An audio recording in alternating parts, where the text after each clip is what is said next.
Hey, how you guys doing today? Dark Matter here with a new video about my new hardcore build that I am really excited about on the necromancer. I've been calling it the Death Knight because it's just accurate. This build is amazing. It's kind of like I got a hybrid thing going where it's part minions, part shadow damage, in particular blight and blighted corpse explosion. Um, Seemingly unique creation of all my own that I'm just really excited about, so I'd like to share it with you all. I will include a link to my D4 Armory build in the description. So if you like it, please feel free to use it. Um, so without further ado, I'll just jump right in. Got a nice juicy Domains tunnels for us to test this out on. Well, for me to show it to you. I feel like I've tuned it in pretty well. Now, you might wish to change the golem. I'm just kind of running it for fun, but it's fun. So I like to send him in first and then start with my blight and my corpse explosion. You want to hold down the button for corpse explosion because it'll just rapid fire these things off. Um, you can also hold down the blight button while you're doing it too, although I don't recommend just blindly holding them both down constantly. You want to, use, situational awareness to take care of these things, of course. Um, in particular, the corpse explosion is fantastic, especially if you manage to snag the Howl from Below unique gloves. That's what's making all those ghosts come out of it. And once you get practice with the ghosts, you can aim them. Now you can see right there, I just got crowd controlled, so I of course use blood mist to get out of it. Now see, they're gonna do it again, especially here in hardcore mode. What you want to do is you want to back off for a minute until blood mist comes back up, because this is how you possibly die. So just until it comes back up, dance around a bit and watch for it to come back up. Or finish the monster off. Either way, just be very careful when you pop that blood mist, because no matter what you do, that is all us necromancers have to get out of crowd control. That's it. I've found nothing else, and I don't believe that anybody else has either. And if I'm wrong, please correct me. I'd love to know. Now that brings me to my next topic. See all that stun that's going on there, that swirly around their head that pops up very often? That's another beautiful thing about this build. We utilize the passive crippling darkness to stun things quite often. Um, it works especially well on elites. I'm going to find an elite here to show you something I call the stun dance, because it's really the only way to accurately describe what's going on. It's something that works in concert with the aspect of the void, which pulls things in sort of like kind of like corpse tendrils does to our blight pools from the ability blight. Um, when it hits you elites or things with lots of hit points, it does a very strange, very useful thing, which I will show you when I find an elite. It's of course worth mentioning that corpse tendrils is beautiful and does things like that, pulling things in. See, they kind of did it just there. See how those two stunned enemies were switching places with one another?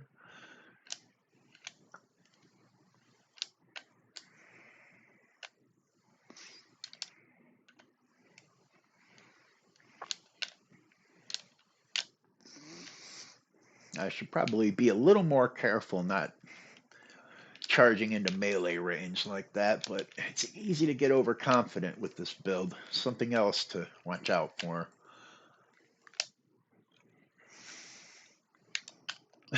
Why am I not seeing any elites?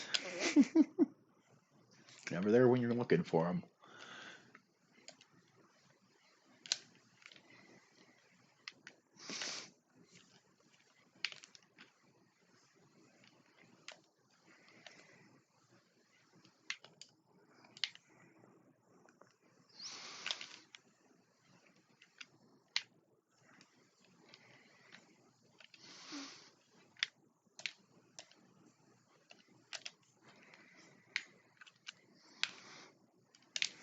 What do we got down here? Maybe an event.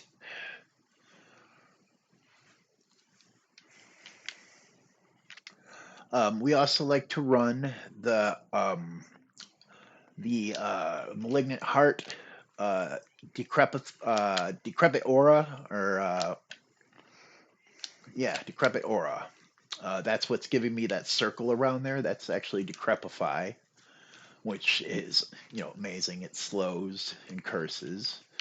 Um, we also like to run the sacrificial or sacrilegious vicious malignant heart that automatically uses a corpse skill whenever you're by it, and that means corpse tendrils, corpse explosion, and your skeletal priests, or automatically raising dead skeletons. Yeah, there'll probably be some elites in here. We can do our stun dance thing on. See, there it is. That was part of it. It's kind of quick. It also pulls them towards you a little bit while that stun dance thing is going on. But never worry about that because they're just going to be stunned. Okay, no elites. Sheesh. My goodness.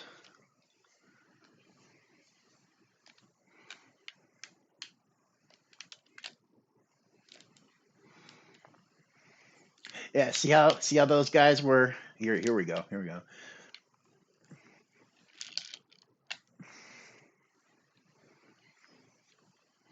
Yeah, see how they're kind of back and forth like that a little bit. I also use the cold skeletons with the cold bringers aspect. That's what all that this blizzard stuff right here is. Works extremely well with this build. The circular AoE complements, as you can see, the blight pools. And it also, of course, has the benefit of freezing and chilling, which is also works beautifully with our stun abilities. I'm a big fan of stun in this game,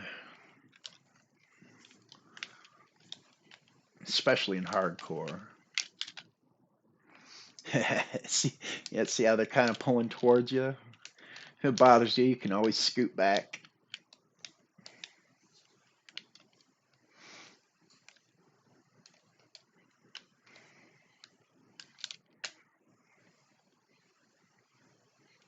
There it is, the stun dance. Yep, there it goes. Doing the stun dance. Gotta love corpse tendrils.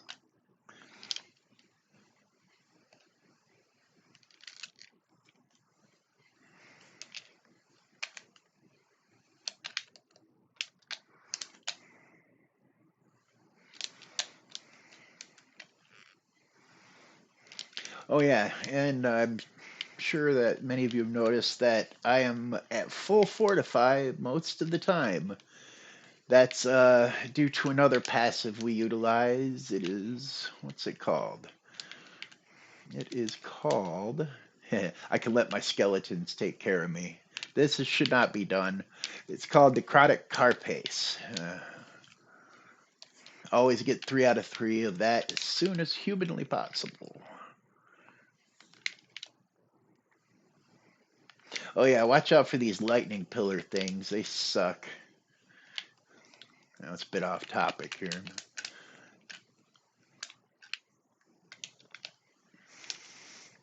I also love to run damage resistant gear, especially the shields.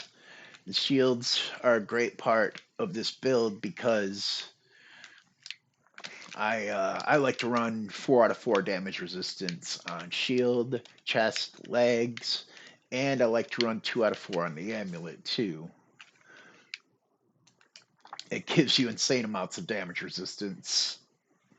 So that really, mostly the only things you have to worry about are non-monster related damage, like these blight pool or those shadow pools, volcanoes. Volcanoes, by the way, big no-no in hardcore. 99% of the time you'll be fine, but 1% of the time you will get crowd controlled inside a volcano and die. Seen it happen. Not to me. It almost did though. But yeah, seen it happen. I haven't died yet on hardcore. This is my second go round. I have a level 100. I haven't died yet. I don't think I will. You just got to make the right decisions and you'll be fine. And one of them I just violated, and that was that right there. It's because I don't have my death elixir on. That's very foolhardy. I must have just run out. Normally I have a timer going, but I'm making this video and I didn't set it. Big mistake. You guys caught me with my pants down on that one.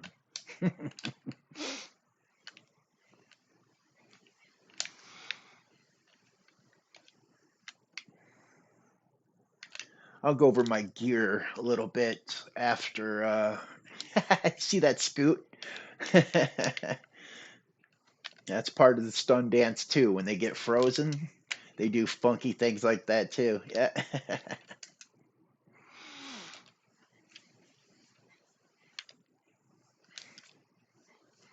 But basically, with the gear, like I said, make sure you got your damage resistant going on your pants, chest, and shield. A little bit on amulet. You'll be right as rain. Lucky hit is really nice too for dropping tons of corpses. Gotta love conduit. um, what else? Of course, shadow damage over time. Damage to slowed is fantastic because our blight pool's also slow, and that means damage to crowd controlled is also quite wonderful. Another advantage to this build is with bosses, staggering them is oh so easy. We got a death by 1,000 cuts thing going. Watch the stagger meter, that yellow stagger meter.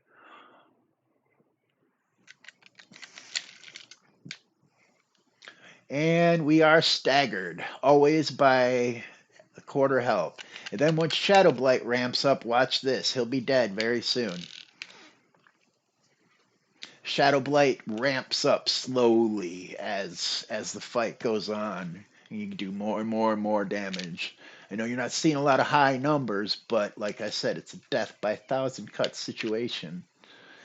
Works works pretty darn well, if you ask me. It's a lot of fun. A lot of the minion builds out there, in my opinion, they don't look very fun. I mean, I stay away from the meta builds anyways, but what I'm seeing most people doing, I don't care for personally. I don't want to just lay down Decrepify and let all the pets do the work. That's no fun. But yeah, that's pretty much it. And of course, there's the ubiquitous caged heart of the barber, of course. And we don't apply vulnerable very much, so yeah, go for the maximum time you can get on that one. Um, we went over the other hearts, shield, of course. I mean, really, and weapon, you really want to go with the wand if you can help it. I just found a nice scythe and just went with it. Um, you can talk about the aspects. Decay and aspect of blight are amazing for this build. I like to put blight in the amulet. We went over cold bringers with the pets. We went over the void. Howl from below, of course, is amazing. Has a great chance to fear. A nice lucky hit. I mean, look at that stun too. It works just amazing with this build. I mean, it's beautiful. We get the both abilities that add us more mages and more skeletons, and we're right as rain. Now, of course, we have our passives. You want 3 out of 3 in all 3 of these. This is what does our stun dance that I was talking about. Now, it only says 15%, but you have to take into account that everything here is doing darkness damage. I got my pets in on it. I got my corpse explosion. I got my blight. So, and they're all, as you can see, they're all taking off extremely quickly. So, you roll the dice enough times, and that, at 15% gets pretty high. This is, of course, another one that's beautiful because we are slowing, stunning, and immobilizing constantly. And of course, this one is more damage, more damage. Very important. And as we said, this is also very important. Fortify, fortify, fortify. Um, we got our pet abilities. We like Death's Reach. These two, of course, corpse abilities. 5 out of 5 in corpse explosion. We got blighted corpse explosion. You only need 1 point in blood mist. You don't need any improvements. It's only there to break crowd control. That's it. That's it. 3 out of 3 in hued flesh. Dropping lots of corpses. We got our blight 5 out of 5. We got a supernatural blight, and we don't use a basic, so that's a non-issue. Down here we got Shadow Blight. And over here we have these for our minions. I get this one from an item, obviously, but it's also a very good one. Now, I only put 1 point in here because they never lose more than 70% of their life. But just in case. And I only need 1 in these two because yeah, lots of minion life. And I will go over the Paragon board at a later date. I haven't really finished it yet. But it's going quite well. Well, that's it for now. Thank you very much for watching, and I hope you enjoyed it. I hope you enjoy the build if you try it. Have a good day.